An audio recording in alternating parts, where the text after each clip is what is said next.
Bonjour à tous, j'espère que vous allez bien. Aujourd'hui, je partage avec vous une excellente recette de mini entremets au chocolat et aux noix. Rapide, facile à faire et sans complications. Il faudra juste bien suivre les étapes et je suis sûre que vous allez la réussir. On passe tout de suite aux ingrédients de la ganache montée. Ici, j'ai 200 g de chocolat noir, minimum 50%, 250 ml de crème fraîche à 35% de matière grasse et 200 ml de crème fraîche à 30%. Vous pouvez l'avoir aussi en 35%. Je vais découper mon chocolat en petits morceaux. Ensuite, je réchauffe bien les 200 ml de crème. J'éteins le feu et puis j'incorpore les petits morceaux de chocolat. Je mélange bien le tout jusqu'à ce que je vois que mon chocolat a bien fondu. Voilà. Voilà, comme vous voyez. Ensuite, je rajoute les 250 ml de crème fraîche froide. Je mélange bien. Et puis, je mets le tout dans un saladier. Ensuite, je vais couvrir ma ganache avec un film alimentaire en contact. Donc il est important de bien la mettre en contact avec la préparation, comme ça elle ne va pas former une croûte au-dessus. Je la mettrai ensuite au congélateur une demi-heure pour qu'elle refroidisse bien.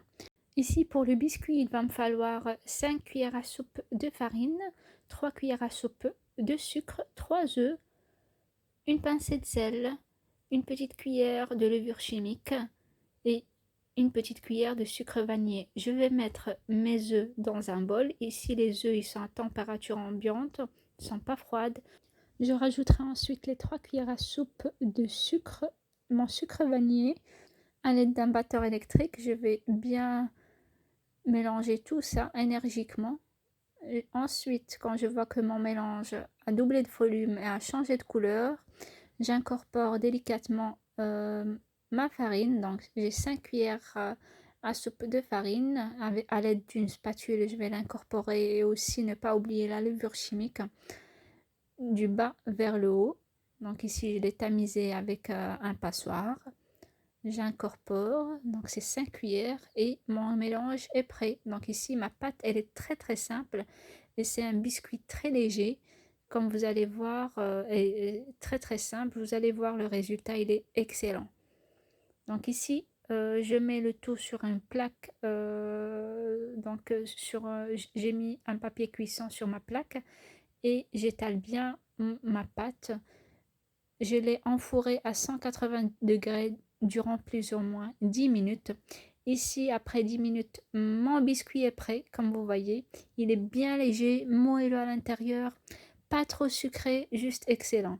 Donc, est facile à manipuler. On peut même, comme vous voyez, on peut même, je vais vous montrer, on peut même l'utiliser pour faire un roulé, une bûche, un biscuit roulé, un gâteau roulé. Donc, on peut le manipuler facilement, il ne casse pas. Voilà. Vraiment, c'est une base de génoise facile, rapide et peu coûteuse. Ici, pour mes mini entremets, je vais utiliser un moule à muffins, comme vous voyez, en silicone. Il est disponible, moi je l'ai acheté de chez Action pour pas très cher. Donc, je vais découper, j'ai un emporte-pièce, je vais découper des petites rondelles et les réserver. Ici, ma ganache, elle est bien froide. Je l'ai fait sortir après une demi-heure dans le congélateur. Je vais la faire monter avec un batteur électrique, comme vous voyez. Voilà, elle est bien montée.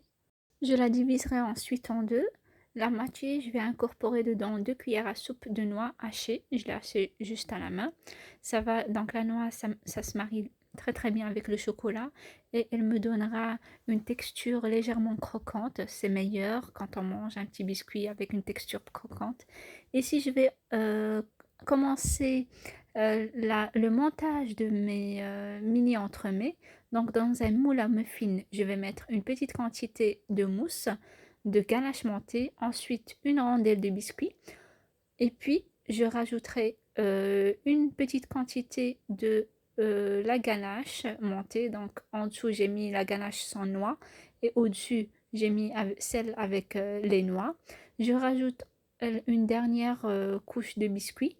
Je couvre le tout avec un film alimentaire et je le congèle pendant minimum 2 heures et le mieux c'est de le laisser une nuit dans le congélateur.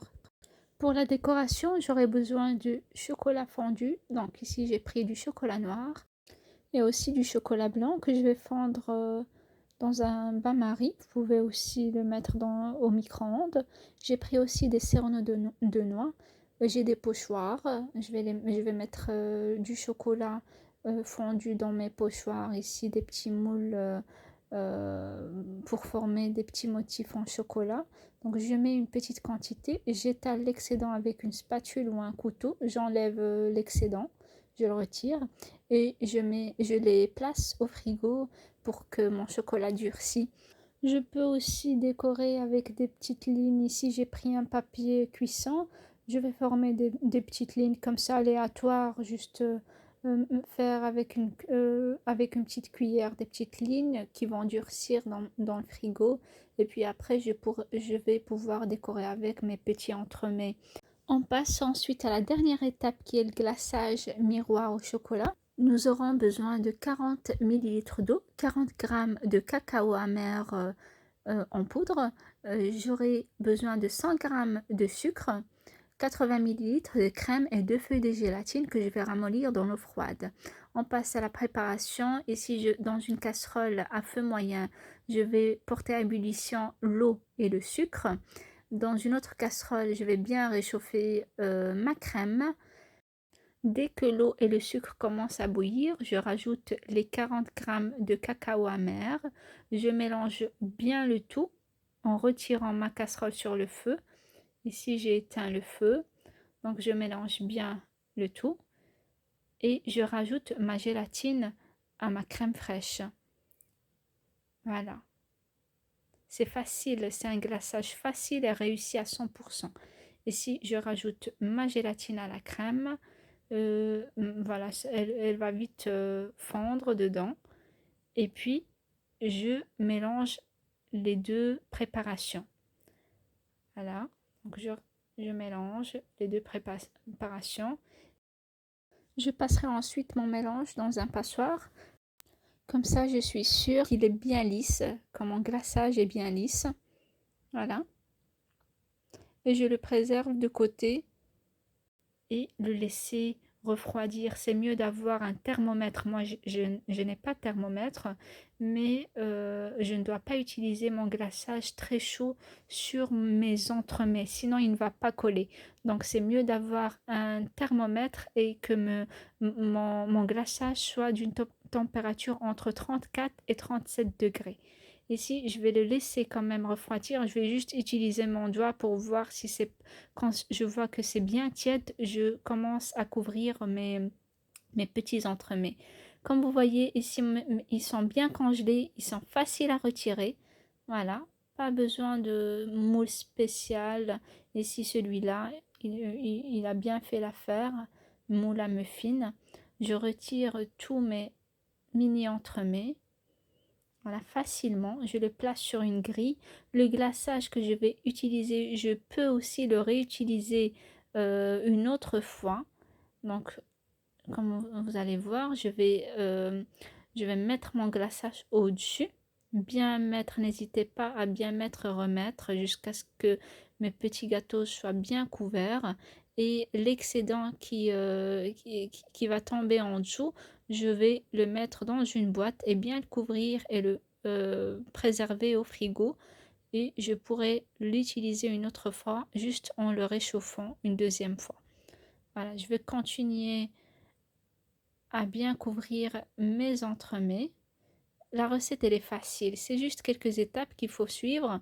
Mais sinon, le résultat, il est bien. Et le goût est excellent. Beaucoup mieux que ceux qu'on achète à l'extérieur. Parce que moi, je les trouve trop sucrés. Donc ici, comme vous voyez, je vais les décorer à ma façon. Donc la décoration, vous pouvez les décorer selon votre goût. Voilà. Vous pouvez aussi mettre des pépites de chocolat, des noix concassées tout autour. Je vous laisse avec ma présentation finale. J'espère que ma recette vous a plu. Si vous avez des questions, n'hésitez pas à me les envoyer. Merci pour votre attention. Je vous souhaite une excellente journée et je vous dis à très bientôt pour une autre vidéo. Au revoir.